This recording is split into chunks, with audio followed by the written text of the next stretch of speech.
Good afternoon, everyone, and welcome to the FIRE Forum 2023, which is the culmination of the FIRE project, and particularly to the raw materials session. So I'm Natasha Doniou, I'm the project coordinator of the FIRE project, and FIRE stands for the European Forum for Innovation and Research in Earth Observation, which is a project funded by the European Commission. So the FIRE Forum 2023 has actually an interesting setup. It's a series of 6 online events, one of each of the target market sectors. And here I would like to remind you all of our 6 sectors, which are agriculture, infrastructure, marine and maritime, raw materials, urban development, and wind energy. And these sessions, they will take place from today, it started this morning, and they will end on Friday. Each day we are having 2 sessions, a morning and afternoon one, and this afternoon we gather for the raw material sector. But what are the main goals of the FIRE project? First of all, the idea at the beginning of the project was to build a strong community and a well-defined process that captures the now and shapes the tomorrow of the European Earth observation sector. And secondly, and I don't want to say more importantly, equally important, is to build a strategic roadmap for the future of Earth observation in Europe. So I'm proud to say that the team of FIRE, within these 3 years of the project, has succeeded. In a few minutes, you have the opportunity to discover the FIRE roadmap for the raw materials sector. And in the next 2 hours, we will discuss all together the way forward, but particularly with 6 experts from the raw material and the Earth observation sector. I would like to take this opportunity to thank all our speakers for taking the time today and agree to share the expertise with us. And I'm sure, their contribution will make this workshop an informative experience. I will also like to, excuse me, I want to pass this. I will also like to encourage all of you to be actively involved in the discussion. But of course, it would be good to respect some housekeeping rules. So first of all, please rename yourself, use your full name and organization so we know with whom we are talking. Stay mute unless the moderator gives you the floor. It would be nice to see your faces and not talk to black boxes. So use the camera, of course, if you want. And we have the chats for questions. And we, on purpose, we're asking you to put all the questions there because our moderator wants to keep track of what's happening. And then again, he will give you the floor. And as you have noticed that this workshop is being recorded. So without any further ado, grab your coffee, your tea, and let us beginning our session with a very nice video we have prepared for you, which shows what Earth observation can do for the challenges of the raw material sector. Then immediately we will move to the long-awaited roadmap, which will be presented by Tim Heijmann from Evenflow, who is also the moderator of the day, and actually he's sitting next to me. So thank you all and enjoy the event.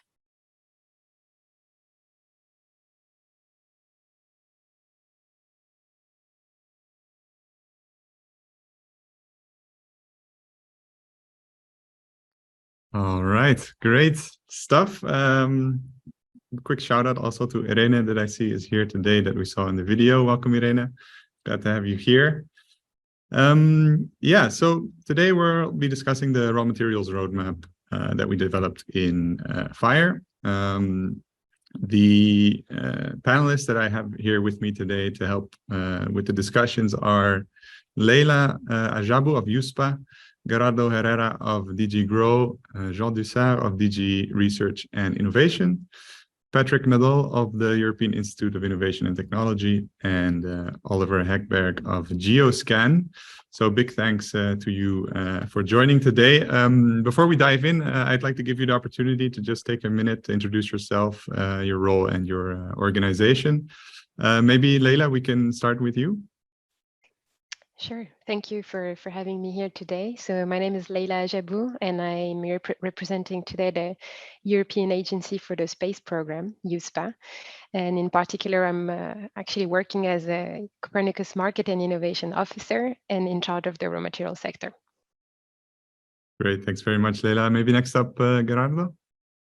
Thank you very much, Tim. Hello, everybody. It's my pleasure to be here with all of you. My name is Gerardo Herrera. I work in DG GROW in the raw materials, energy intensive industry and hydrogen unit. And I'm in charge of different topics regarding raw materials knowledge base, Earth observation topics, but also the international dimension with the relationships on raw material in Latin America. Perfect. Thanks very much, Gerardo. Then next up, maybe Patrick. Thanks, Tim, and thank you, Natasha, as well. And yeah, a warm welcome to all the participants as well from my side.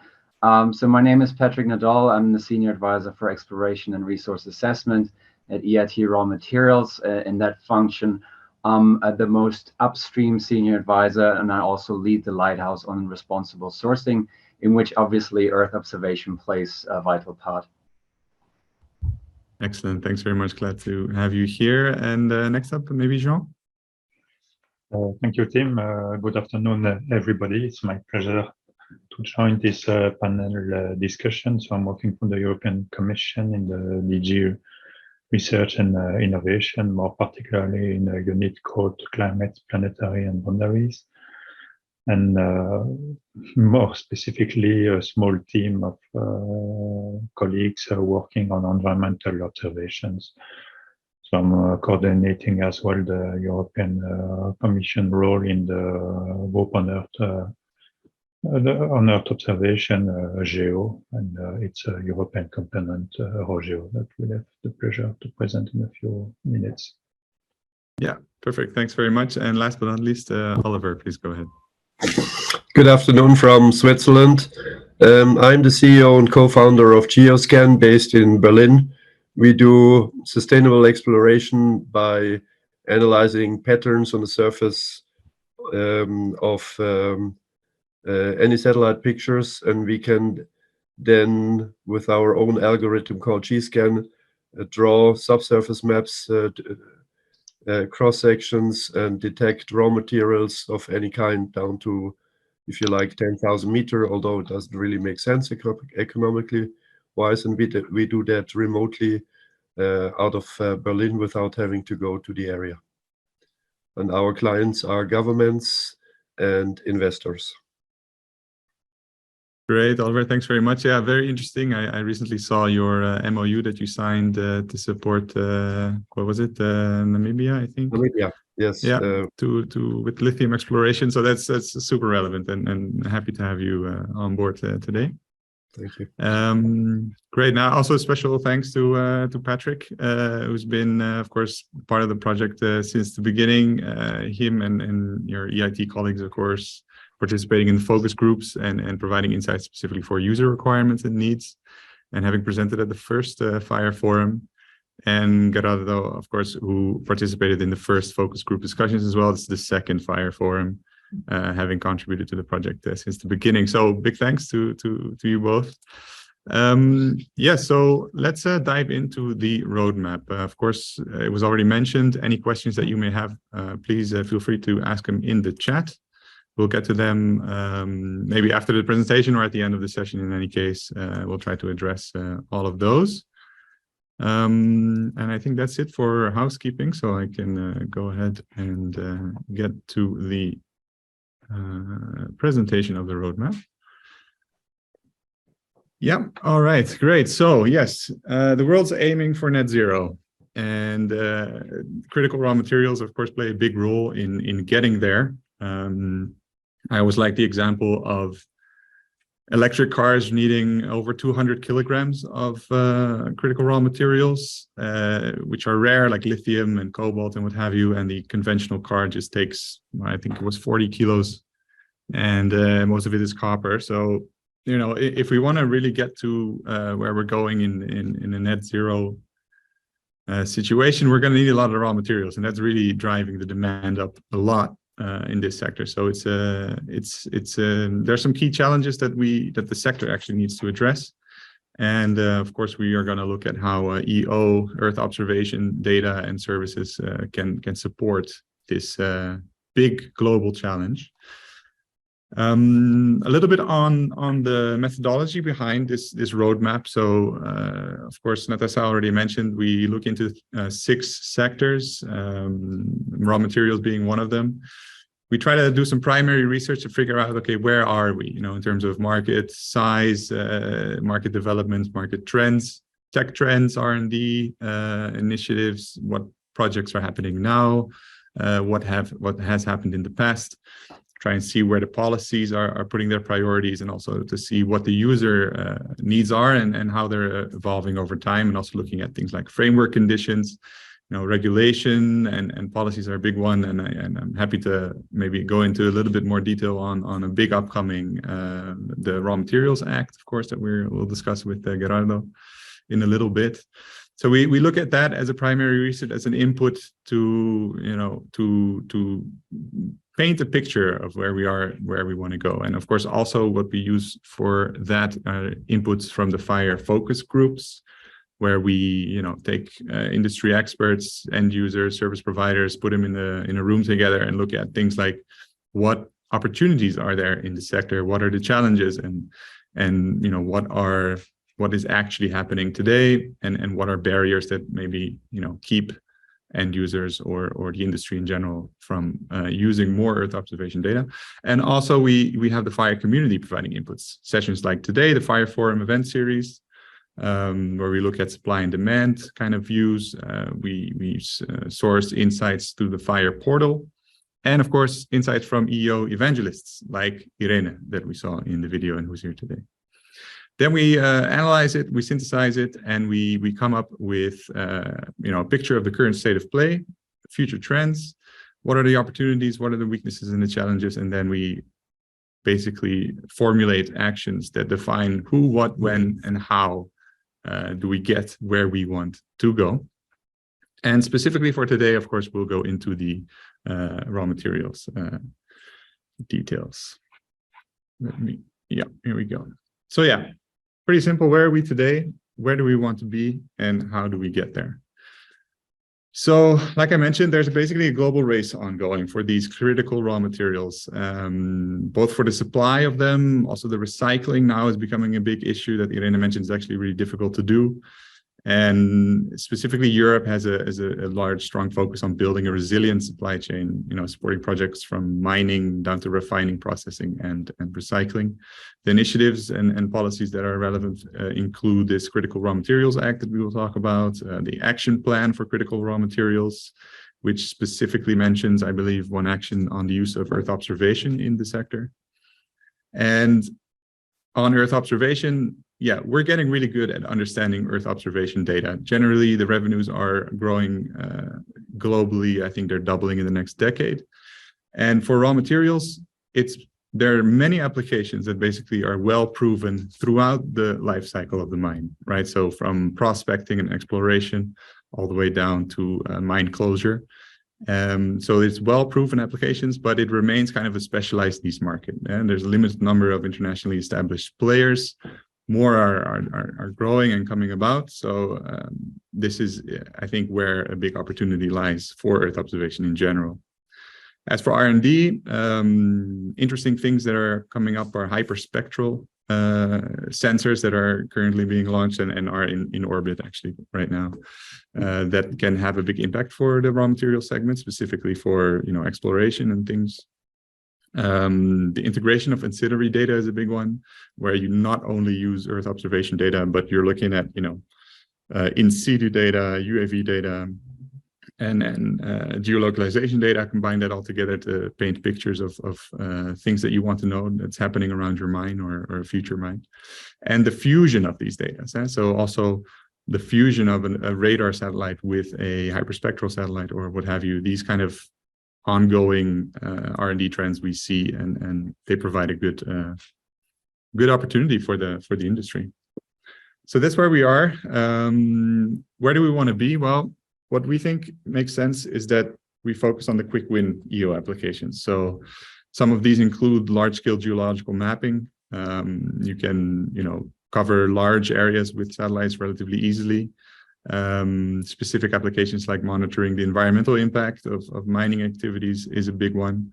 maybe things that relate to safety, like geological or hydrological changes to detect, I don't know, when a slope might collapse anytime soon, things like that.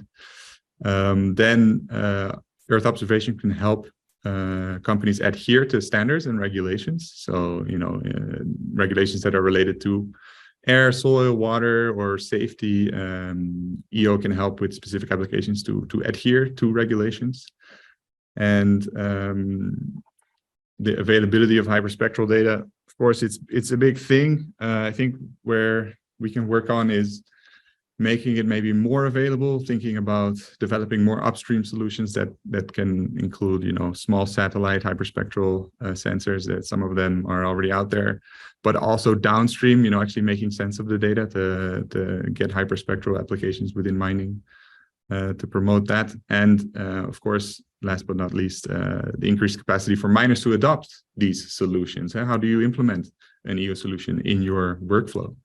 And I think with Patrick, we can maybe talk a little bit about capacity building in the industry as well for that. So that's where we want to be. I'll quickly go over the actions that we defined to get there. So indeed, easy win applications. We know of applications that work well in mining, and the uptake is still relatively limited. So we suggest that you focus on these clearly usable and applications that can help miners either increase safety or decrease costs. Because I think if you talk in terms of safety and in terms of costs, you can have a good conversation with a miner, and it maybe makes sense to do that through mining technology companies rather than directly with miners, because they have, of course, existing sales channels. They speak the language of the miners, and they are already providing them with specific mining tech. Why not expand their service portfolio with EO-powered solutions? That's for the easy win applications. Then the standards and regulations. Of course, miners need to adhere to these. They get fined, or they get tax benefits if they adhere to specific regulations, either the ones that I mentioned, air, water, or just general reporting standards is a big one, of course. And EO can help with that. So to help support the uptake of these, we identify applications that can help the miners adhere to regulations. An interesting one, for example, is a standard by the ICMM, the International Community for Minerals and Mining, I think, who have standards on tailing dam stability, and EO can, for example, help assess the stability of a tailings dam. The hyperspectral data one, basically the idea here is to think about calls that can help support the upstream developments, so the actual developments of the sensors compatible, for example, with small satellites, as well as a downstream development for the actual applications that will leverage this type of hyperspectral data. The implementation of specific applications, so really to help miners implement applications in their existing workflow. And specifically, I think it makes sense to coordinate with existing EO capacity building initiatives like the RawMaterials, and to really focus on end results. Like, okay, at the end of this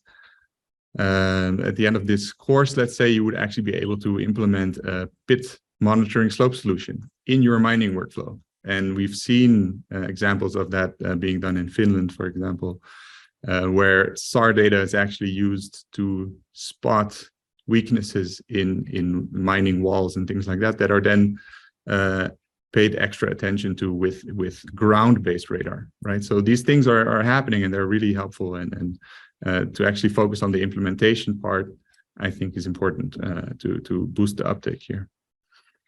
And of course, monitoring the relevant EO technologies. We mentioned hyperspectral, but I think maybe Oliver would agree with me that SAR data and the use of SAR data is also a big player, I would say, in EO applications. So to monitor these kind of trends and to publish reports on what new technologies can bring to the mining sector is helpful for that. That's it for the roadmap. And then I will stop sharing my screen for a second. Here we go.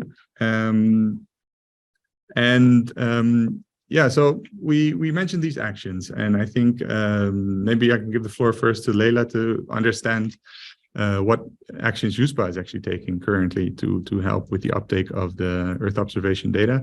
And if you kind of see some kind of match between what we have discussed here today and what EUSPA is actually currently undertaking. Yes, absolutely.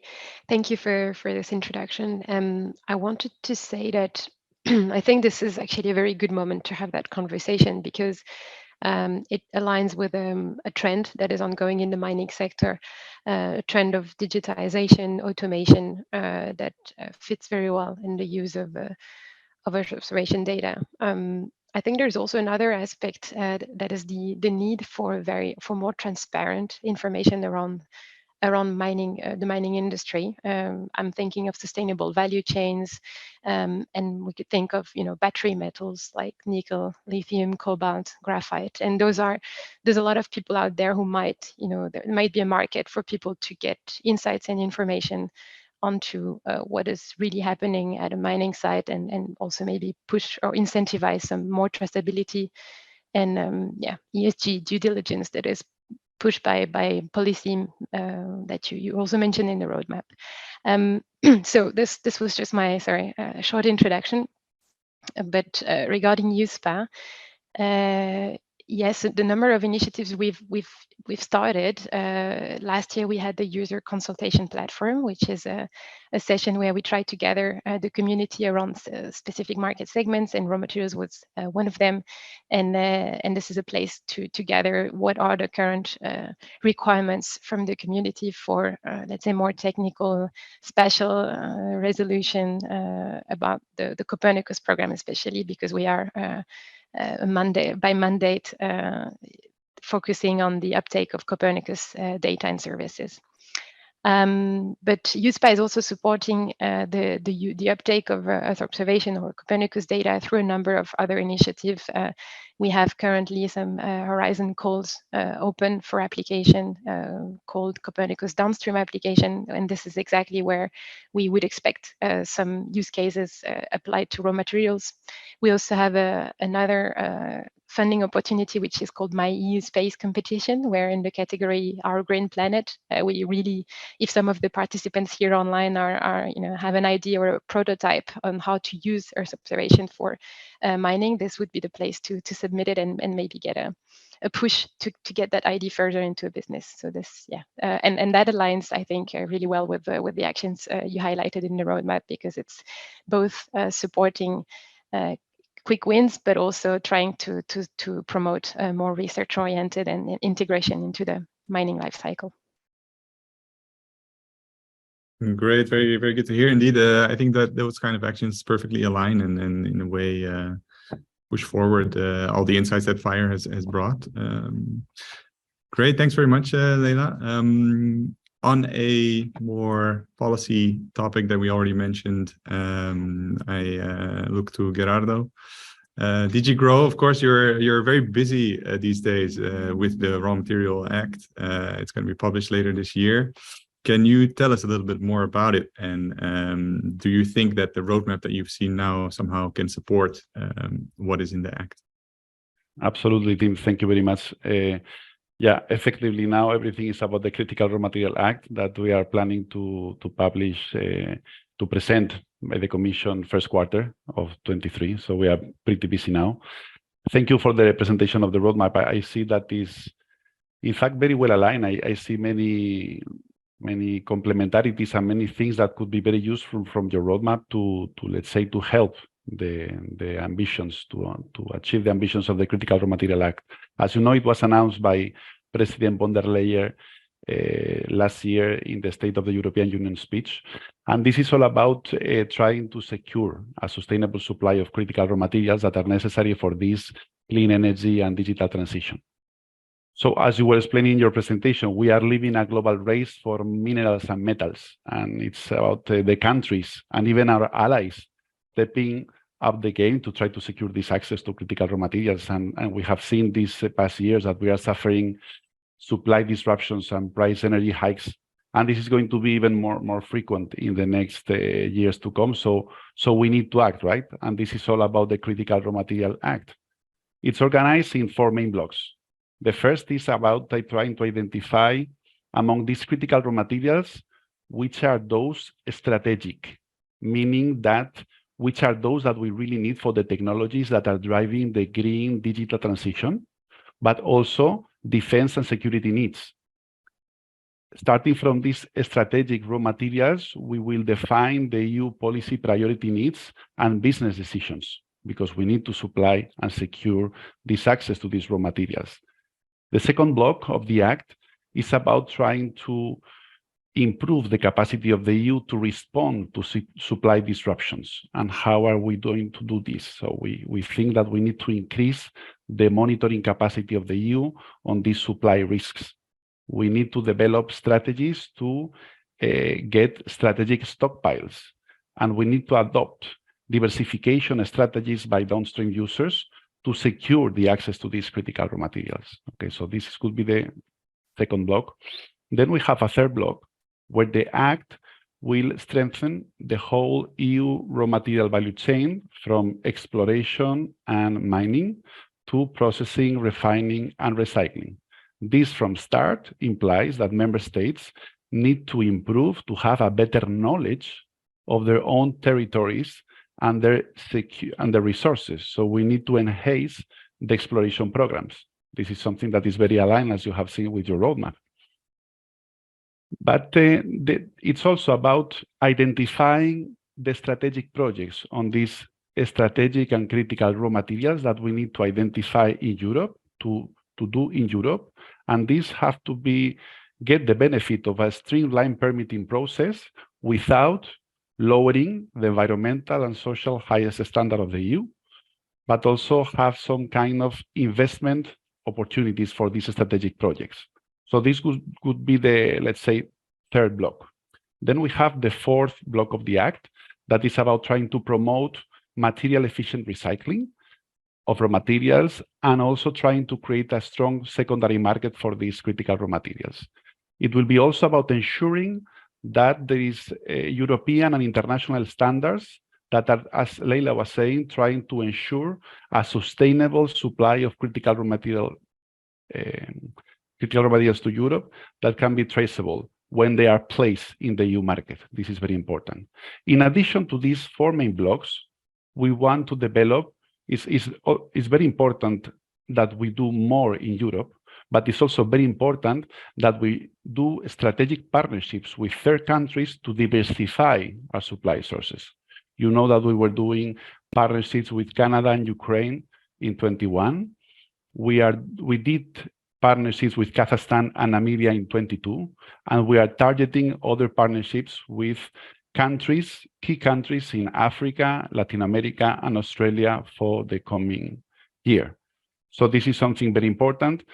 As you were saying in the roadmap, it's all about strengthening our capacity, building our skills for the raw material sector if we are going to enlarge it in Europe. And it's also about continuing the support on research and innovation in the raw material sector.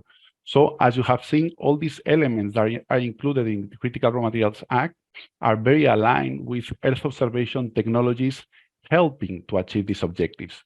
When we were speaking about monitoring supply risk and stockpiles, or the exploration of the resources, or the selection of strategic projects, implementation of standards. So this, I think, is about Earth observation technology certainly helping to get these objectives of the Critical Raw Material Act. Excellent. Yes, indeed. I think you hit the nail on the head there.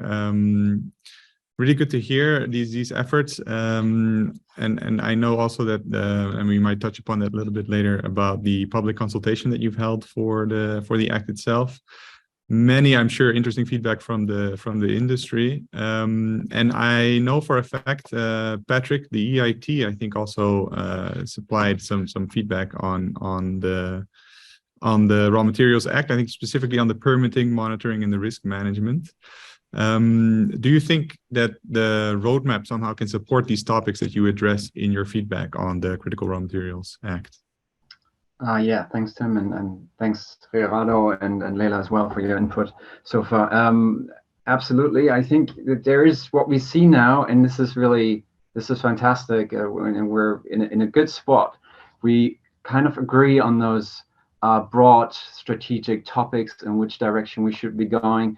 And now we also agree on, and that's why I think the wording is quite critical here.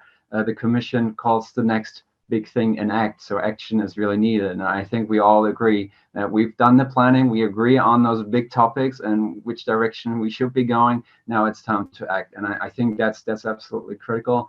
And it's fantastic to see that we are aligned in that way. Now we need to really bring it all together, and that's a big challenge. And that brings also in topics such as data integration, that brings in topics such as stakeholder engagement and management. And obviously at EIT Raw Materials, that's something that we do.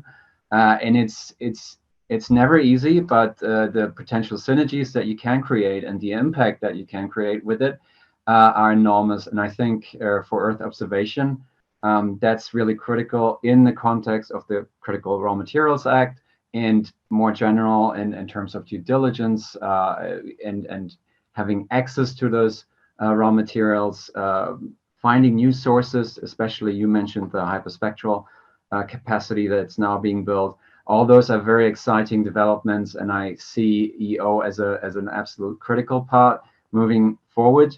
One point I want to already mention, and I know we're going to talk about it in more detail later on, is education, training, and the need for skilled workforce in this context, obviously, because we can talk about those aspects and the technologies and the sourcing and all of that, but if Europe doesn't manage to actually live up to those targets in terms of education and skilled workforce as well, then we're in a real pickle as well. Yeah, great. Indeed, I think that's a very important topic, the general capacity building. So for sure, we can touch upon that a little bit more in a moment. Great. Then, in terms of the Euro Geo initiative, Jean, you mentioned it a little bit earlier on. When you look at the roadmap from that perspective, do you see a certain alignment with this, with what we've come up with, or how do you see that? Yes, certainly. Thank you, Tim. Maybe before talking about EuroGeo, let me just say in a few words for the people that are not familiar with what EuroGeo is, that it's part of a much broader initiative called GEO, the Group on Earth Observation. It's a partnership of more than 100 national governments, more than 100 participating organizations, co-chaired by the US, China, South Africa, and the European Commission. It's has the ambition to promote the use of Earth observation for decision making, to support a big challenge we are facing, like the Sustainable Development Goals, the Paris Agreement, the Sendai framework, the urban resilience. Those are the big topics that GEO address. And as for each region of the world, there is a regional denomination focusing more on each individual continent, and that's what EuroGeo is looking at. And with regards to how it aligns with the roadmap, I think it aligns quite well, because it's one of the objectives we have assigned to the EuroGeo initiative in the next implementing plan that covers the years 2023 to 2025.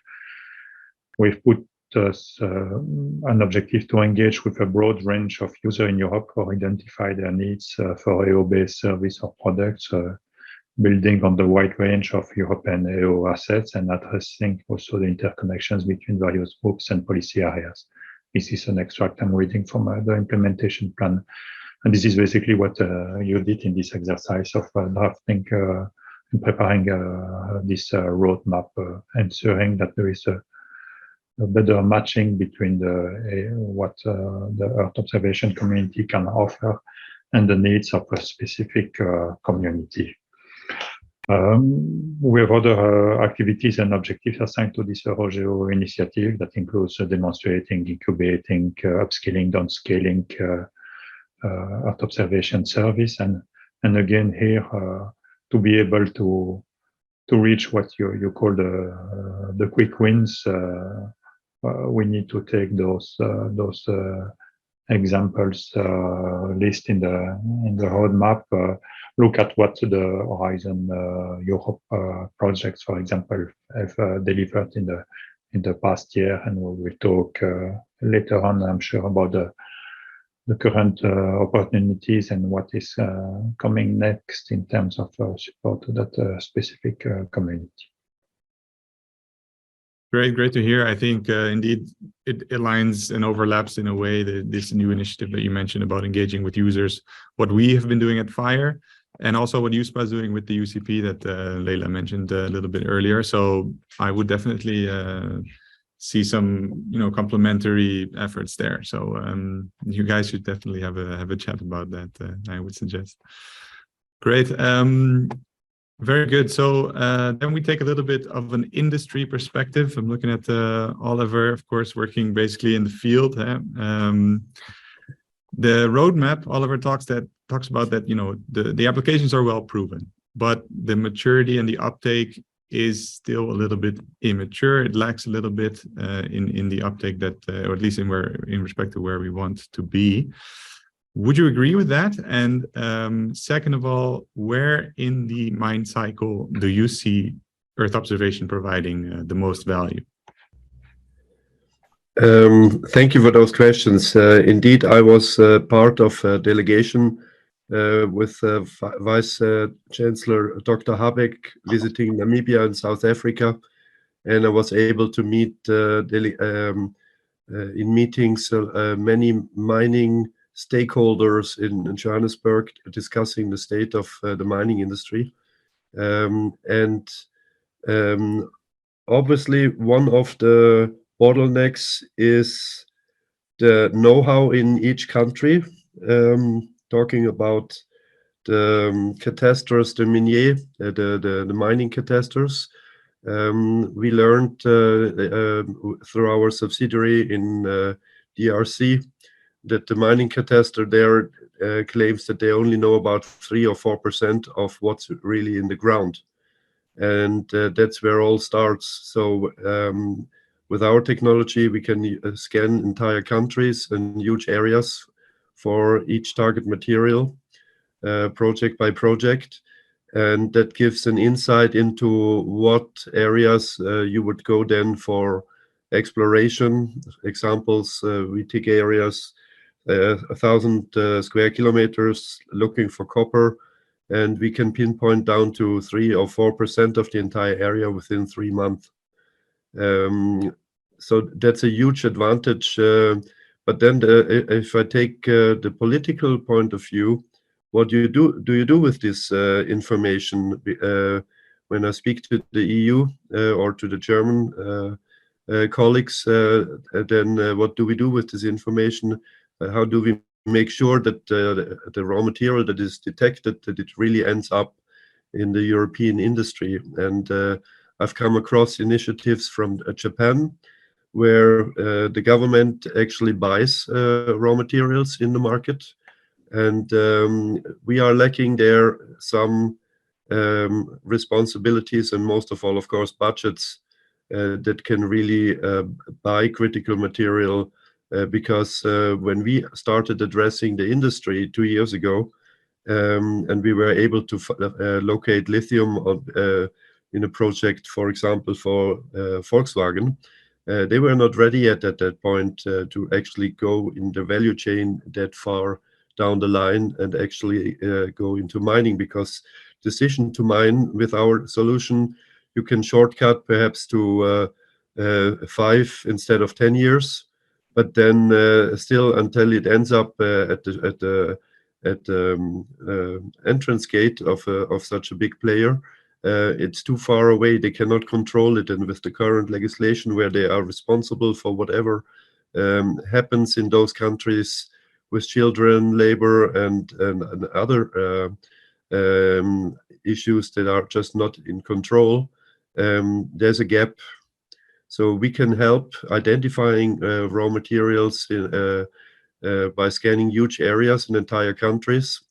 And then with existing mining, you can also then monitor and detect additional areas around the existing license areas to increase the resources and pinpoint where to do additional exploration. These are the two applications that you can do with our technology. Of course, there are other solutions out there, but I'm embracing all these EU activities, but make sure it's not just like journalists making in real time, watching everything without really having the tools to then make a difference and benefit from this know-how. Great, yeah, indeed. I find it quite interesting that your main client is someone then like Volkswagen rather than maybe an actual, mining company.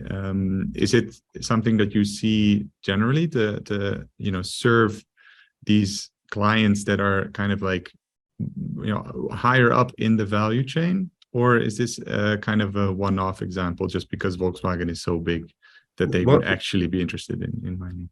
One of the obstacles we are facing in the industry is that our solutions are not yet bankable. And if you talk to a mining company, they want to take your information and run then to the bank to get money for the next step. And we are coming across solutions which are perhaps not ideal for African countries, but for North America or European countries where you can actually have an alternative to going public with a mining company and start trading assets in the ground, which then develop over time with the tokenization of assets. So that's a major. This is going to be a major shift then in the mining and raw material industry as well. But we are not there yet. This is still future, and this requires solid legal structures so that an investor that invests in raw material assets in the ground, that he is really the owner also 10 years down the road, so that there is no shift in license ownership, for example. And we have to take this to the market first in Europe or North America as an example. Yes, so the acceptance of our data, the technology is there, but it needs many showcases with proof of concept. And at the end today, if you take the regular standards for the 3101, then it explicitly requires drilling data. What we can do is we can size those drilling areas and pinpoint it so that you quicker get to the results. But for the time being, it is still a requirement from the finance side. So technically we are there, but we don't have the market acceptance yet. And to overcome that, perhaps might be initiatives where European countries take a mentoring program with mining catasters with our new technologies and sponsor the systematic analysis of their countries. And then together with perhaps offtake agreements, then they can make sure that it really gives them an advantage in securing raw materials for the European industry. Okay, very interesting. Yeah, thanks very much. When we now take a little bit more of EU perspective, moving on to Gerardo, can you maybe list or give some examples of work programs of EU institutions that are already trying to integrate Earth observation? Yeah, thank you very much for the question, Tim. Yeah, so as you were saying in your presentation before, the action plan on raw materials that was published in 2020 already included one action out of 10 calling for the uptake of Earth observation technologies for the raw material sector. This action was referring to deploying Earth observation programs and remote sensing for resource exploration, operation, and post-closure environmental management. This action at the same time was serving, or its link, to the other actions of the action plan, such as the mapping of primary and secondary sources of critical raw materials, or the mapping and monitoring of critical raw material projects development in Europe, or the promotion of responsible mining practice, or the development, as I was saying before, of these strategic international partnerships to try to integrate raw material value chains with these partner countries. So since this critical raw material action plan, these Earth observation programs or support has been channeled through Horizon Europe program. As you might know, from 2021 to 2024, we were able to secure about 600 million euro funding for Horizon Europe on raw material sector. And a little bit of this budget has been granted to support projects on Earth observation. For example, in the work program 21-22, there is this topic focusing on Earth observation technologies for the mining life cycle in support of the EU autonomy and transition to climate neutral economy, where we have 3 new projects that have just started in January. There is one called the M4 mining project that is focusing mostly in hyperspectral and multispectral imaging to analyze materials in inactive and active mining sites. There is the S34I project that is more focused on exploiting Copernicus and other satellite sensors, optical and radar. And there is the multi-miner that is more focused on data processing algorithm to provide cost-effective solutions on Earth observation. So this is 3 projects that are running since January 23. And in the work program 23-24, we have another topic for trying to develop this Earth observation platform for raw materials, including products and services. This call, as you know well, is open until 20 April, I think. And what we are trying to invite the Earth observation community to do is to try to build upon the existing Earth observation platforms, such as those already developed by European Space Agency, to design, develop ad hoc products and services for the whole raw material cycle. And when we are speaking about that, and this was already included in your roadmap, we are speaking about enhancing the capacity of hyperspectral technology. We would like to see it being widely used to map not only copper or gold or deposits or potentials, but also strategic and critical raw materials.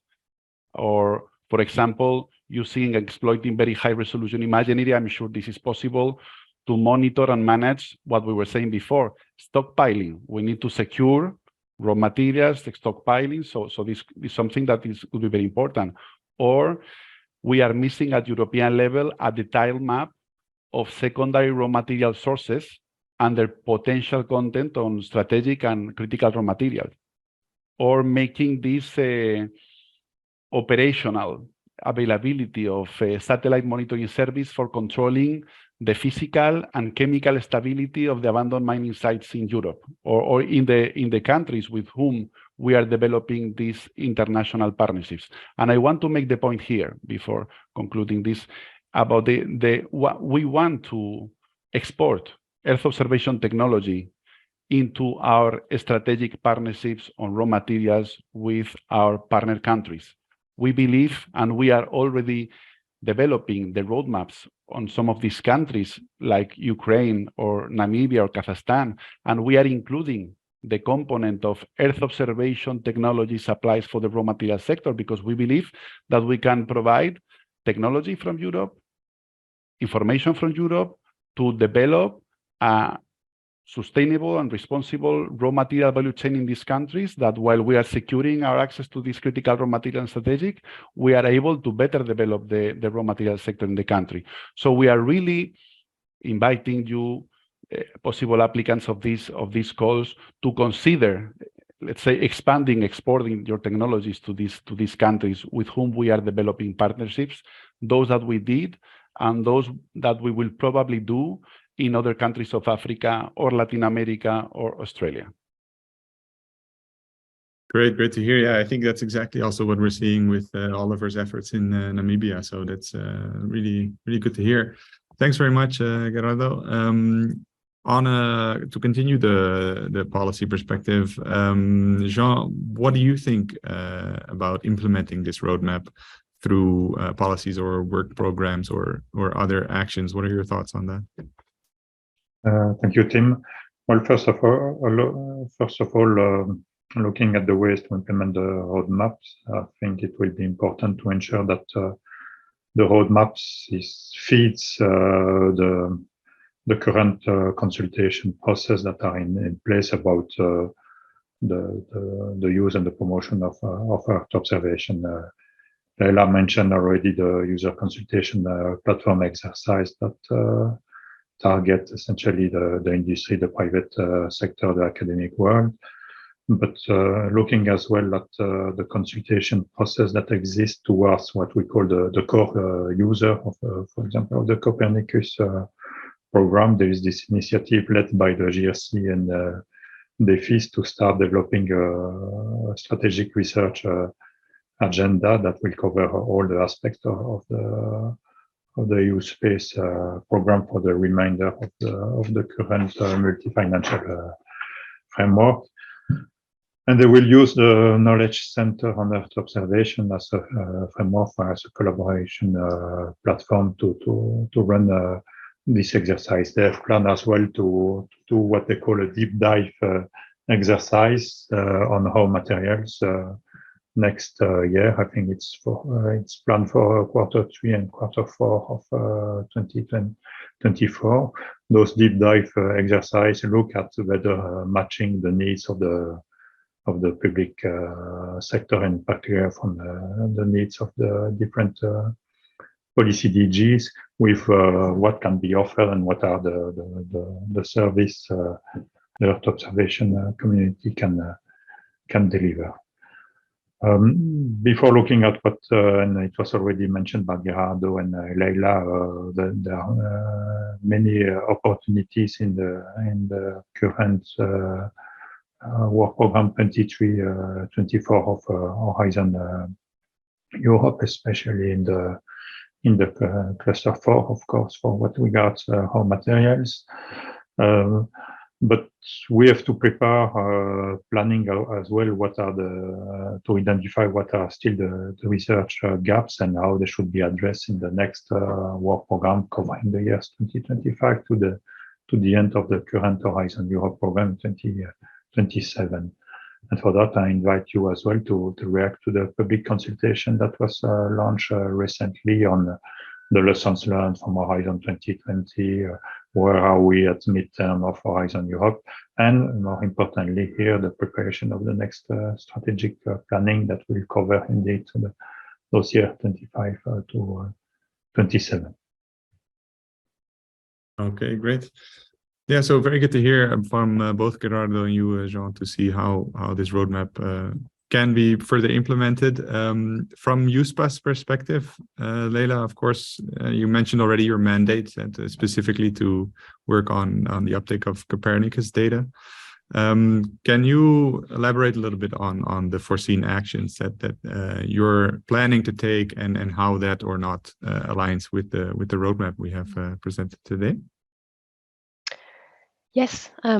So yes, EUSPA is focusing on supporting the commercialization of Copernicus-based products and services for all market segments. I'm focusing on the mining sector and surrounding. For and around the mining sector. The number of initiatives we have or we are launching in order to support that. Maybe I could mention our flagship publication, the market report on Earth observation and GNSS, who is providing a really good ground level knowledge for any company that would like to start a business in this field and would like to have an idea of what's the actual market behind it, or trying to sell this type of service and products. What are the main applications? Where can Earth observation be used in combination with GNSS? And this report is being published bi-yearly. So the next edition is due January 2024. And I believe this is already something now pretty much became a reference or trusted because it's providing robust numbers on market estimation. I wanted to mention also, and it's, so EUSPA is, I started to mention already a number of initiatives we have for funding, but what I see as a very important aspect is for companies who are developing services based on Copernicus for the raw material sector, is to think not only in terms of proof of concept or educating, but also in terms of identifying the right clients or the right champions, and demonstrating a competitive advantage that those companies would gain compared to those that are not using Earth observation. I think this is maybe a focus that we don't take too often. We really want to educate a larger or the whole sector, saying, you know, this is what this is observation, this is what it can do, but maybe trying to do it the other way around and say, look, those players have used or have integrated Copernicus in their daily monitoring processes, and this is how much they've gained or how much they are ahead in the sector. So for that, yes, I'm with the EUSPA head, we are in touch with a number of innovative companies and startups in Europe. Some are creating digital twins of mines. Some are improving the traceability of battery metals and selling their products using satellite, using Copernicus Sentinel-2 data, sending it to battery manufacturers. We are also in touch with companies who are combining multi-scale, multi-sensor data for exploration project, a bit like what Oliver mentioned before. So I think we have a very vivid ecosystem, and people are very innovative on the way we can use those data for the mining sector. And now maybe the next stage, and you mean it's in the roadmap, it's in the EUSPA action plan. And so maybe I could just raise a call here for people who are listening to us, and if they are running a business in this aspect, they could get in touch with me, with EUSPA, because we are trying to support maybe going together to a major client to make their to support the credibility of their offer. This is the type of actions we could undertake. So yes, this in a nutshell, this is what we could do. Excellent, very good. I see Oliver nodding along, so that's very good to hear. Thank you very much, Leïla. Patrick, we'll go back to you for a second. And you mentioned before the importance of capacity building within the mining industry. You know, the roadmap has an action specifically on this implementation of specific applications in a miner's workflow. But of course, the EIT and the RawMat have been building capacity for a long time, and we would love to hear a little bit more from you how that goes and what your main takeaways are on that. Yeah, sure. Thanks, Tim. Before I do that, just quickly, I wanted to mention that it's great to see so many initiatives and activities, and obviously EIT RawMaterials also slots into that. We have complementary actions as well that take things from TRL 5 to 7 or support startups in this realm. So we have a breadth of initiatives and activities in this sector, and I want to highlight that events such as this one here are fantastic to actually highlight all these different actions, because I know from my own experience that quite often startups or even bigger companies or other players are a bit confused because there are too many different things going on, too many players. They don't know where to target their idea, where they can get the right funding, and so on. So for that reason, I think events like this one are perfect, because people get maybe some insights and better idea how it all works. So that's just upfront. And yes, we are running the RawMat program. That started initially, it was initiated together with the Commission, obviously, and received funding from the Commission. At this stage, it's actually a commercially successful project that we're running, providing training in the Earth observation area, obviously, specifically for the raw materials sector and the various applications that we already talked about, including tailings dams, monitoring, and exploration, and with very specific use cases. So last year we had a very successful commercial basic course running twice in that year, and this year will be the first year where we can offer a basic course but also a more advanced course, and the course is now also supported by the European Federation of Geologists. So it is a certified course, and it really targets a broad spectrum of stakeholders. So this could be a startup, this could be an industry leader who sends an R&D person to this course, and everything in between, really.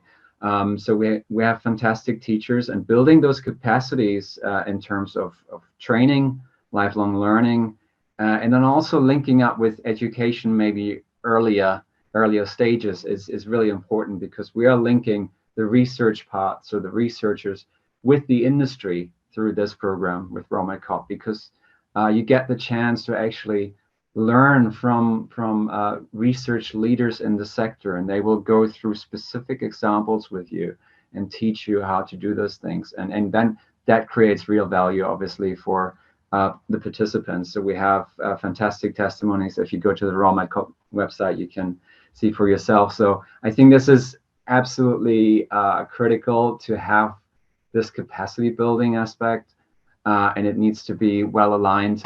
And I'm really proud, and that hasn't been my doing. Irena actually was involved in RawMat, and she was one of the key people that pushed it in the right direction and made it the success that it is now. I'm just helping here and there on the fringe. Okay, very good to hear. Thanks, Patrick, indeed. And I think also, Oliver, previously you mentioned a need for kind of educating or awareness raising in the industry. From your perspective of a service provider, what do you and other EO companies need to increase the uptake of Earth observation, other than, for example, the importance of what Patrick mentioned, the capacity building?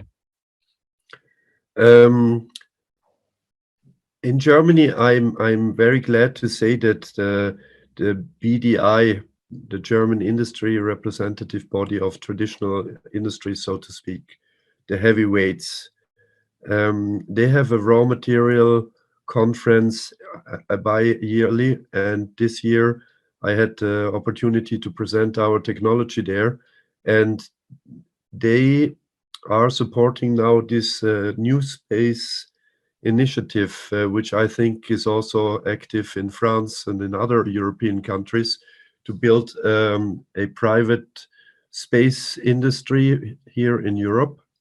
And with EO and also, of course, with GeoScan, we are applications for this new space industry, where the industry medium and long term really benefits from this capacity build up, and this means budgets that are available, and it draws attention for R&D and for startups and for investors.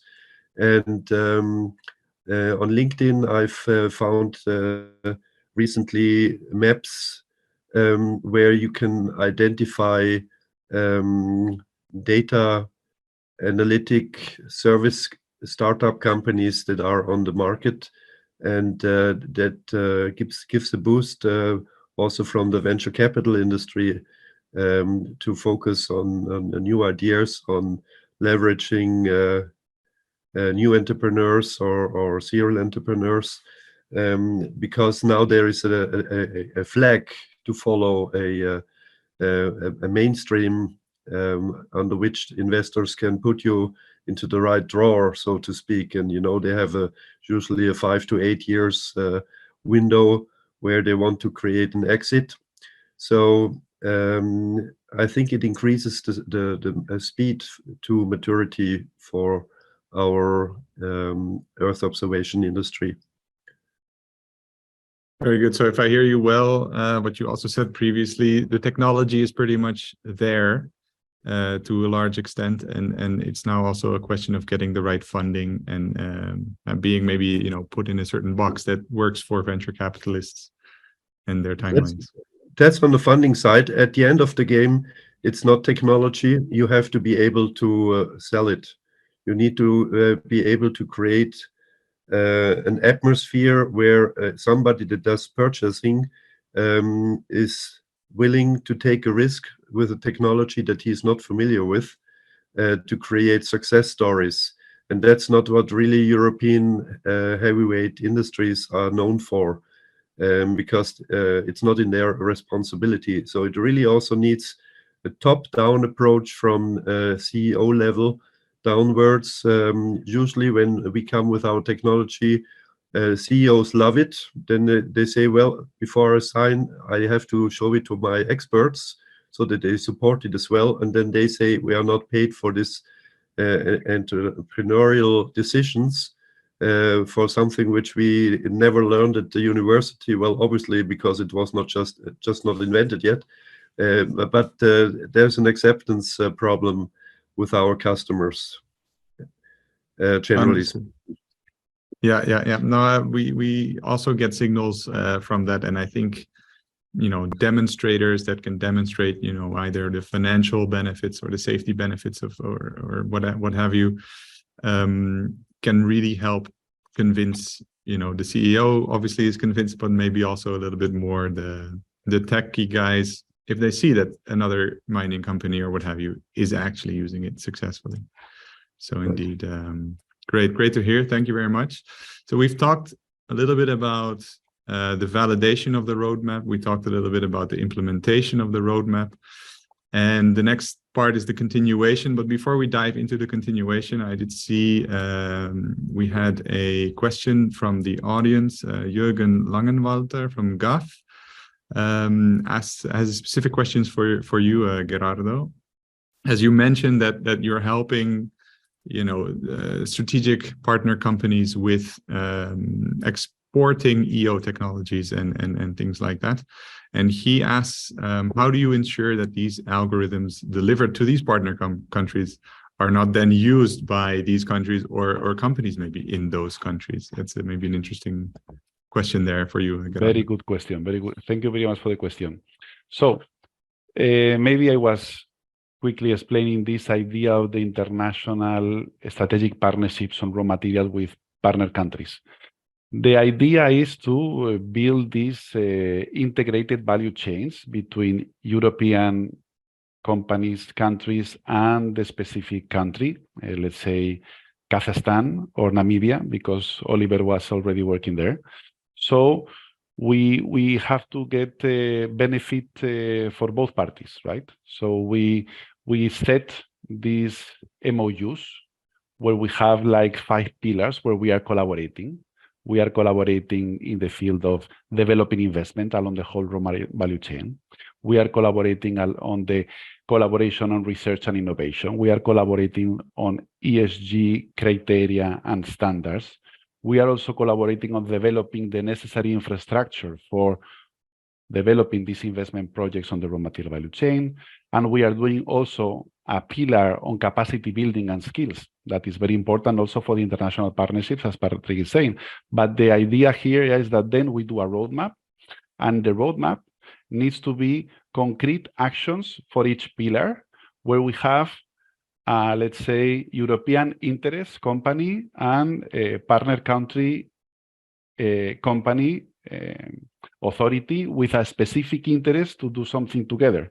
So there has to be an agreement. It's not freely delivering algorithms or products or services from European projects to the countries to do whatever. It has to be agreed on a specific action, on a roadmap that is going to be monitored and controlled. It has to be beneficial for both parties. If we are able to do, like Oliver is saying, some kind of regional scanning to identify new lithium deposits, and this is interesting for a new company that is going to invest in the country, maybe it's worth to put it in this roadmap at the end, no? Or if we are trying to do, as Leïla was saying before, we are going to raise the standards on the environmental impact assessment of the existing mining companies in the country. So we are helping them to do a more sustainable value chain. So there is an interest there, no? Because then we will want these raw materials to come back Europe, to arrive Europe, and have a good traceability of they were sourced in a sustainable and responsible way. So there has to be really a benefit and an ambition from both sides. Otherwise, it's not about simply releasing tools for free. Okay. Yep, that makes a lot of sense. Thanks very much for that. And Jürgen Langenwalter, if you have any further questions or comments on that, feel free to take the floor. And otherwise, we'll move on to the continuation part of the session. So if not, then Gerardo, I'll stick with you for a second. Okay.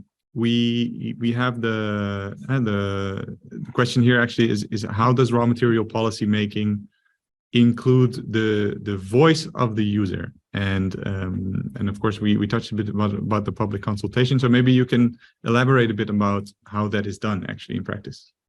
Okay, so since now it's all about the Critical Raw Material Act team, let's go to it, right?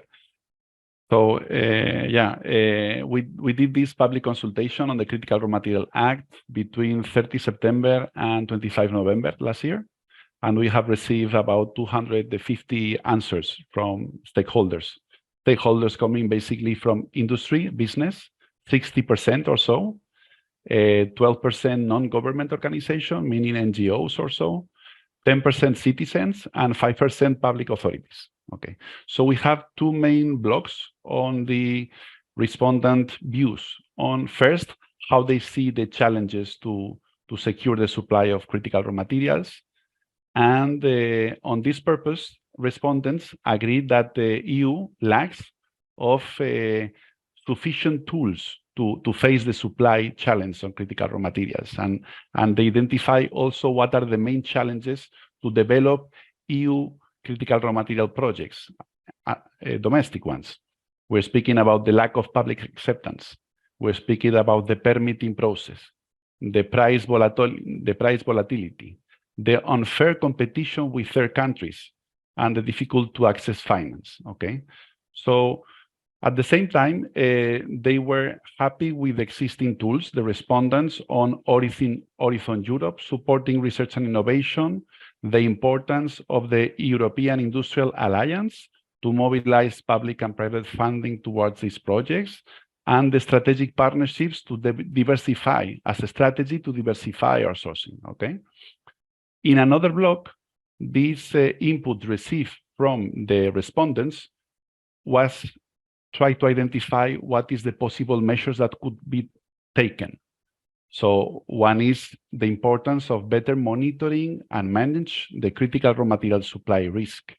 The other is identify those strategic projects for Europe that we really need to push forward, to put funding, to put accelerated permitting whenever possible. And another very important one was about sustainable mining or sustainable sourcing of raw materials, trying to include always information on the environmental footprint and the ethical sourcing of raw materials. Also very important, the measures to be taken in the secondary raw material market, including, for example, the exploration, as we were saying before, of where do we have secondary raw material sources and waste streams, and the international dimension that I was explaining a little bit before. Overall, we had several respondents, among which we include the European Association of Remote Sensing Companies and the European Union Agency for the Space Program in particular, that were highlighting the importance of adding the Earth observation dimension as a tool to improve the different phases of the raw material cycle. including the exploration, the environmental impact assessment, the monitoring of the mining activity, and the post-closure phases.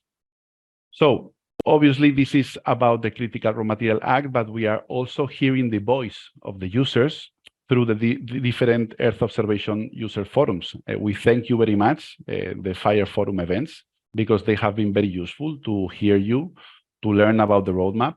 We thank also very much the EUSPA colleagues, European Space User Consultation Platform that was celebrated last year in November. That was also very useful for us to understand the different angles of the industry and the users and also the discussions we have regularly with the European Space Agency participating in the Living Planet.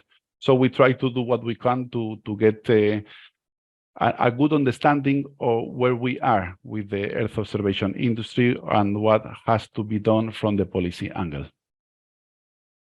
Very good. Thank you very much, Gerardo. I see a question for you as you were talking from Ornella Torres. I believe you did touch upon some of these applications already, but maybe Ornella, if you feel to take the floor and ask the question. Yeah, sure. Gerardo, I found it very interesting that that with the Act, you were going to support the applications that build upon each other. And is that what you meant with that? That first you will support applications, for example, that map raw materials, critical raw materials, and after that you will maybe support applications that will automatically detect if there are any changes geologically. Okay.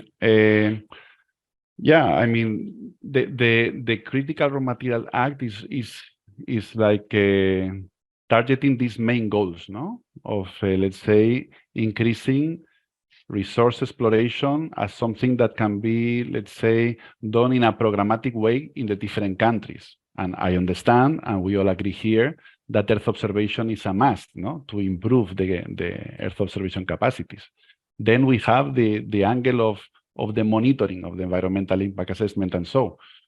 So again, we see that Earth observation technologies there is more than the mapping, the monitoring of the active and inactive mining areas to try to identify the different critical and strategic mineral raw material potential to do then the let's say the drilling, as Oliver was saying before, because it's necessary. And then we have also the possibilities of Earth observation application to possibly the stockpiling, but is something that I think Earth observation is the technology that is going to help achieving these objectives and this target of the Critical Raw Material Act. And I see that the way how we are trying to push to get these technologies through, at least so far, and with the capacities we have, is with the Horizon Europe calls. It's true that potentially with international strategic partnerships, there could be the case that in these roadmaps, if we are able to put actions on Earth observation technology and we meet industry from Europe and industry from these countries interested in specific projects, actions, collaborations, there could be potentially funding. Not, I don't know, but this is not that there will be. It could be possible funding for cooperation with these third countries and these things, you see. So it's not, yeah, I don't know if I answer correctly, but I think it's more Earth in a wider picture, the capabilities of Earth observation supporting the achievement of the objectives of the Critical Raw Material Act, I would say. Yeah, that's great. Thank you.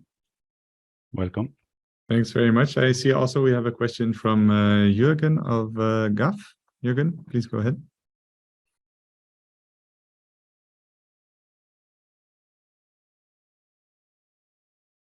No. Okay. Well, Jürgen, if you feel like asking a question or giving a comment, just let us know. Then as a final kind of question for the continuation, of course, we've built quite the community here throughout the FIRE project, and we want to keep that community alive.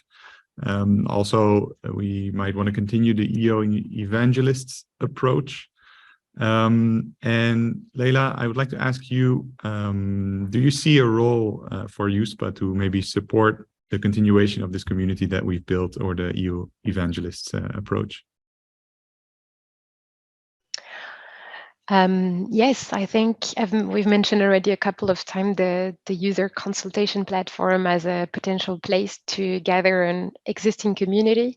I think the group and the interest group that you've built, and the community around the EU evangelists that you have through this project could be, let's say, a bi-yearly meeting for your community, and make sure that you get the right voices into the room, that their feedbacks are being taken upon as inputs for for future requirements of funding, or whatever we can gather in the user requirements to follow up then with the Commission. Another potential way to keep this community alive would be to jointly apply, maybe for funding on one of the EUSPA calls. I actually, as Gerardo was mentioning now, I was checking the work program for 2023-24 in Horizon, and I saw that EUSPA will be implementing a call called Designing Space-Based Downstream Application with International Partners. So this is exactly what you were saying. So this is an example, but I mean, yes, definitely, you have created an interesting community with great ideas coming up with the roadmap. So now would be a good way to follow up. Maybe if I could mention one voice that would be interesting to have in this panel would be from a mining company, and this is maybe some of the aspects that are missing sometimes in those conversations, is to have the final end users, because it seems that we have agreed that they could be to be also involved in this work. Absolutely, I think we can all agree on that for sure. Thanks very much, Leïla.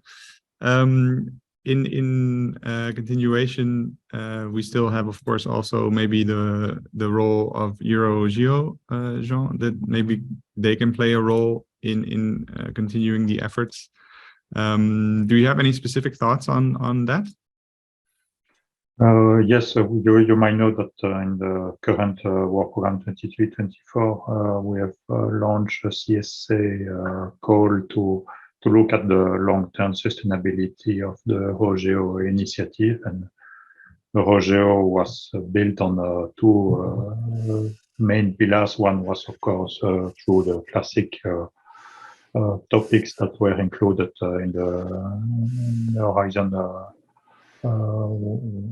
work program, but we had as well this initiative of what we call the action groups. I have to say that those were informal communities working on specific teams where Earth observation could be used. It was a bit in a sleeping mode due, unfortunately, to the COVID pandemics, but in December at the RawGeo workshop in Athens, we reevaluate, we relaunch, and we noticed that there was clearly an interest of the community to find a place to organize itself, to influence the next work program, and to use to its best extent the opportunities offered by Horizon Europe, to make the cluster talks to each other a bit better. On our side, cluster war actions are essentially under cluster 6, while EUSPA and GRAO and DEFIS support to other observation industry goes through the cluster 4. We see as well that in the more broad context of Geo, we are shaping the next strategy that will cover the period beyond the next decade, beyond 2025. And it's the right time as well to raise our priorities and to come up with what Europe once expects from Geo. And clearly we have the willingness to increase the visibility of Europe. We are leading ahead of many countries in terms of one of the challenge your community is facing the access to data. We mentioned the issue of acceptability of financing, the issue of skills and capacity building, but Oliver mentioned at the beginning of his intervention the difficulty to access data, and with the Copernicus program and many of the initiatives of the Commission in terms of data strategy, we are really ahead of many countries in the world in terms of pushing and unlocking access to data. Just to give an example, end of December, we had the adoption of this high value dataset implementing act. It's an initiative of DG Connect to really unlock access to key datasets, and that includes geospatial data, environmental observations, that goes well beyond what, for example, the INSPIRE directive was asking countries to respect. And if we manage to push some of those ideas towards other regions of the world, I think that we would really help filling some of the gaps on the mining cadastre, for example. Excellent. Thanks very much, Sean. Yeah, it's good to hear that also from the community itself, there's this ask to try and find some continuation there that you mentioned. It's really very good. All right, good. So we've covered a little bit the validation, the implementation, and the continuation, and that puts us at the final part of the session, which is basically an open discussion. So I would like to ask everybody to ask any questions that you have related to the topics we discussed, or something that you might want to learn about from, the perspective of a EUSPA or a DG Grow or what have you. First, as an initial open question that I think is very interesting is the MOU that you signed, Oliver, with Namibia. I like to talk about some real life case of an Earth observation company that is really helping, scan large parts of Namibia for lithium. So I was hoping you could share us a little bit more about what that is all about and how it works. We have two go-to-market approaches. Either we first focus on the government, like in the Congo, where they came to us, they invited us, they said, we have elections coming up, everybody writes that we have the richest raw materials in the ground, so why is it not arriving at the benefit of us, the people? So either you're incompetent or corrupt or both. So they took a forward initiative and invited us to come, and we showed them how we think we can help them. And we went through the cycle of doing some pilot project with government-owned mining companies. And now we are also detecting the private side. In Namibia, it was the other side around. We knew about private investors and mining companies that want to explore lithium there, and perhaps even take it further, discussing battery infrastructures there, and also in other countries where they basically ask us, hey, please, can you scan us the entire country just for lithium? So our technology originally comes from the oil and gas industry, and we then took it first to gold and precious metals, and now we are building around electrominerals, more and more use cases. For this information, it's perhaps good to know that my co-founder and is Dr. Uli Eichhorn, who used to be, when he was CTO at Volkswagen, responsible for the entire electrification process of the entire group. So we want to link up really with industry that really needs, at the end, the raw materials that are now waking up, and in parallel to improve the know-how of the countries so that they have in the discussion or bargaining power a better position when they have to give away licenses.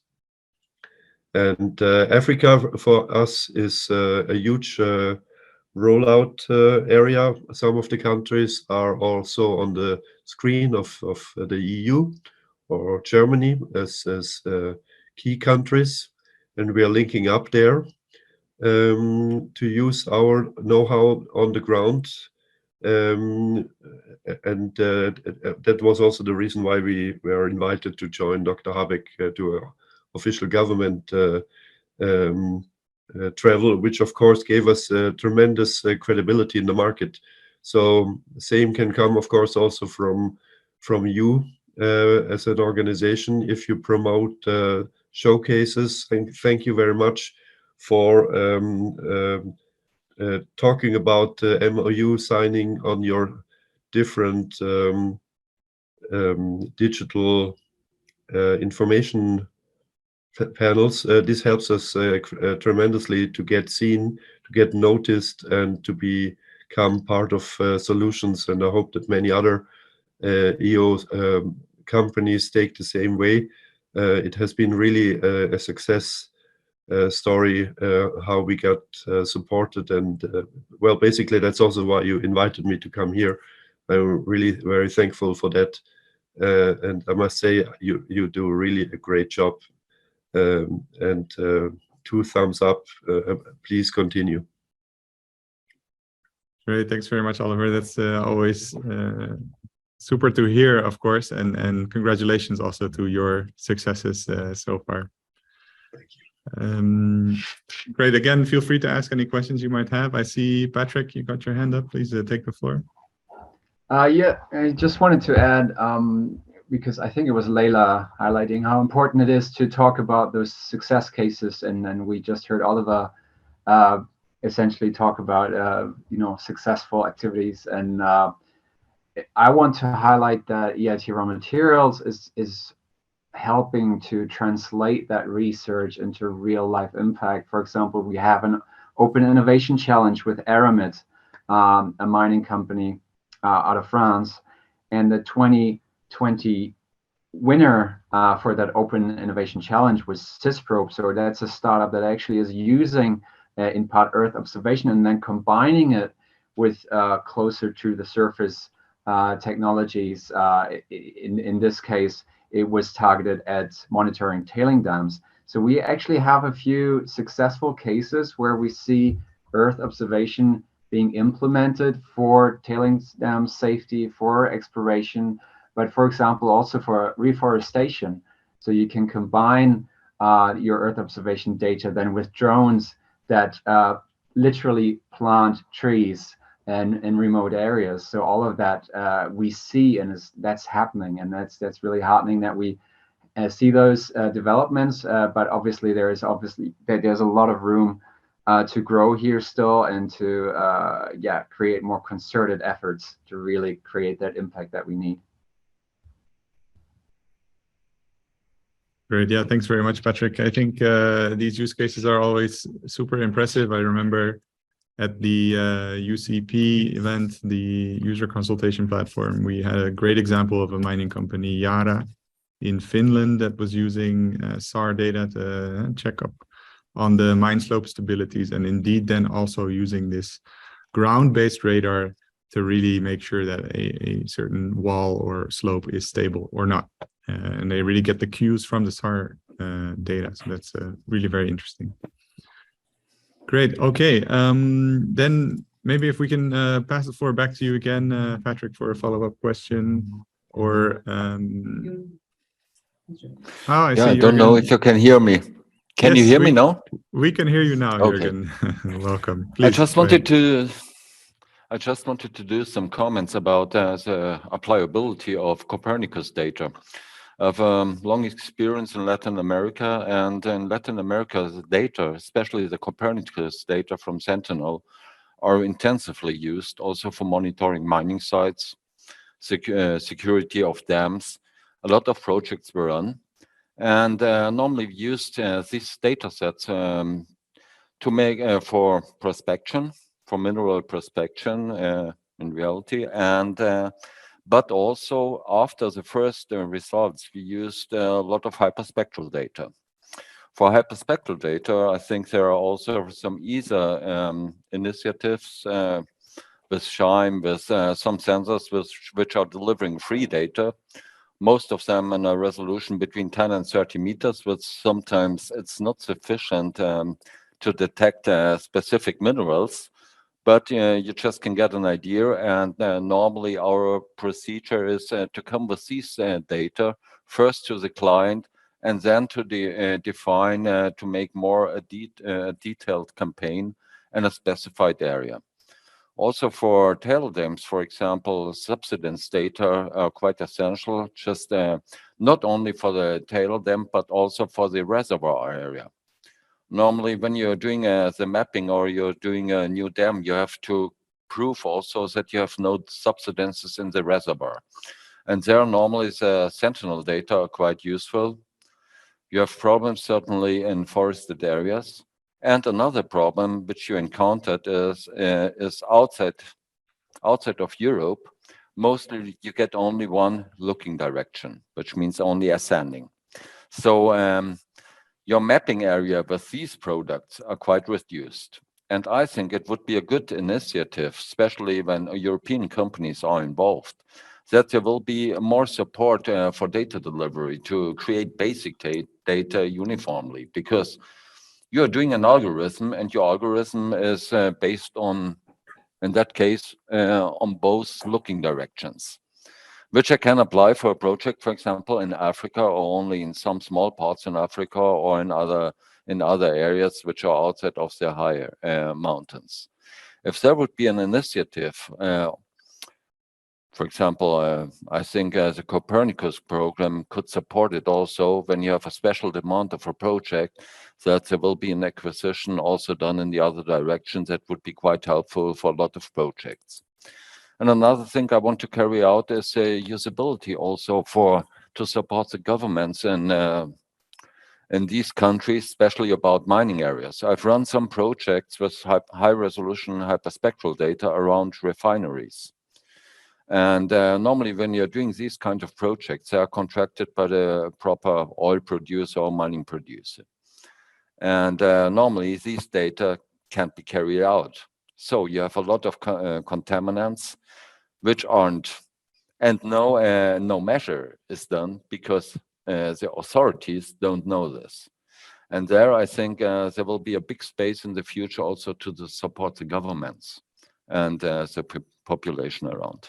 Only a comment, but the ESA data and Copernicus data are really widely used and quite accepted. I think more than in Europe, because the necessity is big. In Europe, everything is mapped. We know our mining areas. There's nearly only small space for exploration, and that in other areas are quite more. But Copernicus is more directed to Europe, and perhaps a rethinking how to support projects from European countries in other continents. That would be a good help for us. Thanks. Excellent. Thanks very much for those insights, Jürgen. I think this is indeed seen also across other sectors. The fact that things are pretty well known in Europe. When you look at, for example, the wind sector, there's also things like, knowing the wind speeds in Europe. We're pretty much aware we have floating lidars in the ocean, and we know things. But when you move outside of Europe, or outside of, let's say, towards more like even Australia or Africa or Latin America, things are less well known, and satellite data provides really valuable insights there. And I think that's in line with what you're saying. And also indeed, Copernicus, of course, has the Copernicus contributing missions, and I think they recently set up a new dynamic purchasing system, if I'm not mistaken, for complementary data that might be helpful in the use cases that you mentioned. So great to hear that there's indeed a strong need for that from the industry. So thank you very much. Any comments on what Jürgen maybe mentioned from anybody in the audience, or otherwise I might have another question for Patrick.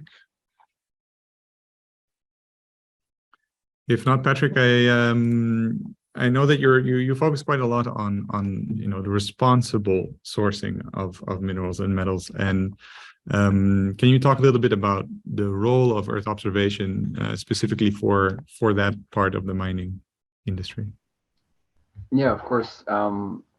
We've already mentioned several applications that do that essentially. The tailings dams monitoring, for example, or reforestation, or ensuring that we don't have environmental contamination, or measuring those.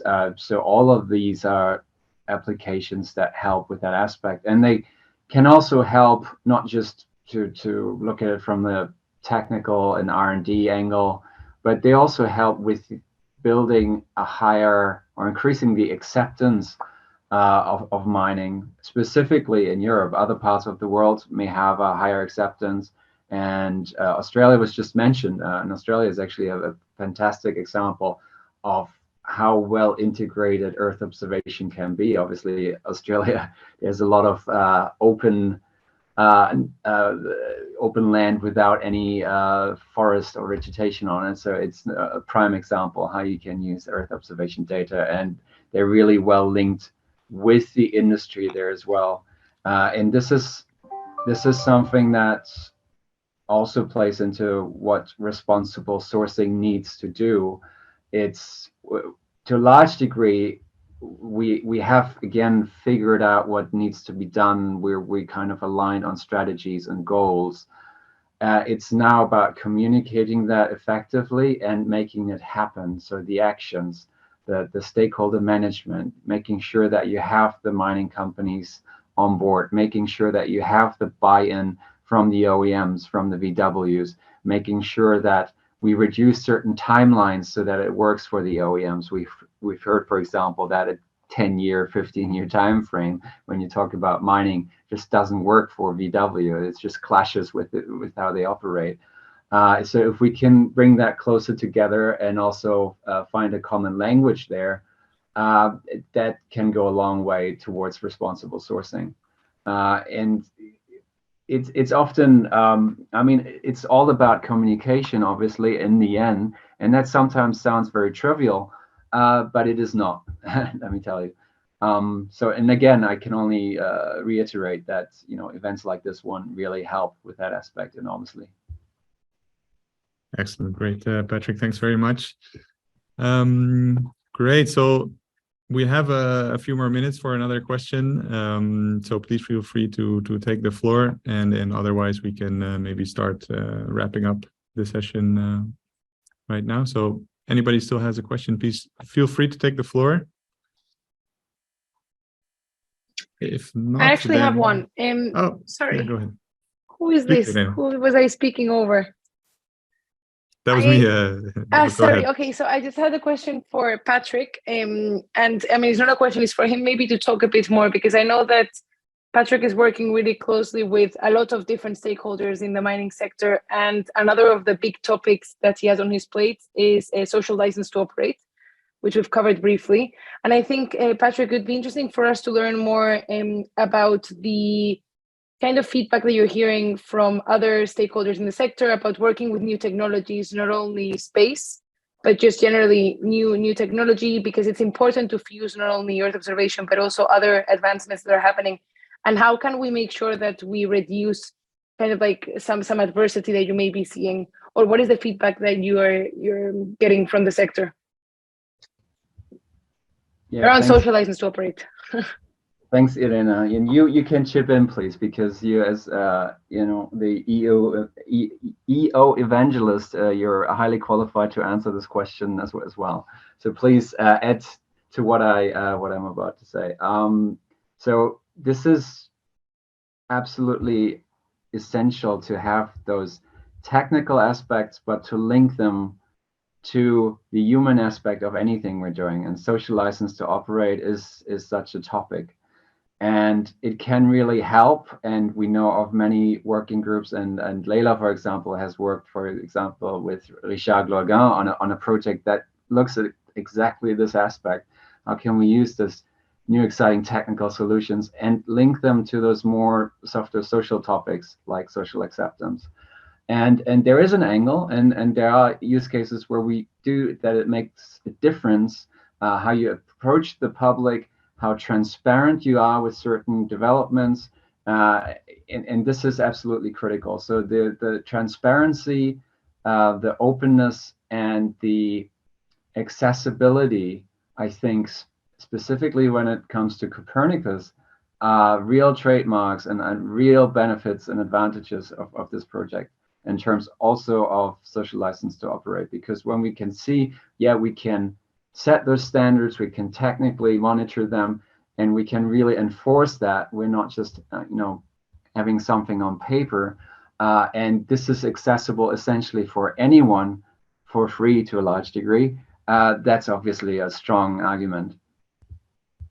And please add to it, Elena. I want to hear your view. Thanks, Patrick. I mean, I think that this discussion is so important, and I feel it's one of the greatest opportunities that we can seize for Earth observation to champion over the hearts of those that are not convinced yet. Clearly, it provides a transparent and objective and in a way indisputable source of further information about what is happening in mining sites, but not only in mining sites, also in the enormous surroundings. And we're talking about hundreds of kilometers surrounding mining sites. And that's I think an advantage that we cannot insist on enough. And yeah, like I'm fully aligned to what Patrick is saying. I think that if we want to make sure that the mining sector flourishes and continues to deliver services that are just essential for the sustainable transition and for the digitalization of kind of like humankind, we need to make sure that we also address in a positive manner all these very, very complex social discourses. And Earth observation, maybe this is actually the most important contribution that Earth observation can make in the mining sector, is this support to the social license to operate acquisition. And that's really, I think, a massive point. Great, thank you both very much for those insights. I think you're absolutely right. So yeah, I think we can all agree we have quite a bit of a road ahead of us in terms of the green transition, and obviously raw materials are a huge part of that. And it's great to hear that and see real life cases of the use of Earth observation throughout the whole mine cycle, all the way from prospecting down to mine closure and things like recycling, which are so very important. So a big thanks to the panelists for all your insights today, and big thanks to the audience for joining in and asking your questions. I really enjoyed it, and I would like to pass the floor finally to Natasha to wrap things up for today. Thank you again. Thank you so much, Tim. That concludes our raw materials workshop today. I hope you found it informative and interesting. For the discussion, it's clear that Earth observation is a major contributor to the raw materials sector, accelerating the effective and sustainable exploration and production of metals at the heart of the green transition. So thank you all for joining us this afternoon and contributing to the discussion. Your comments and the question were definitely well appreciated. I would like to thank Leïla, Jean, Gerardo, Patrick, and Oliver for their inspiring words and valuable contribution. But I would like to thank especially Tim for moderating the session and of course, for presenting our famous roadmap of the raw material sector. Soon you'll receive an email from us with a PDF version of the roadmap. And next week, once we are done with the FIRE Forum 2023, you'll receive all the recordings plus all the interactive FIRE roadmaps we have been preparing for you. Don't forget that if you want to attend any other FIRE session, you really need to register separately because we use different Zoom links for each session. And I would like to thank you again for joining us today. Have a nice afternoon, and I hope to see many of you tomorrow at the second day of the FIRE Forum. And we are going to talk about the urban sector and the infrastructure. Thank you.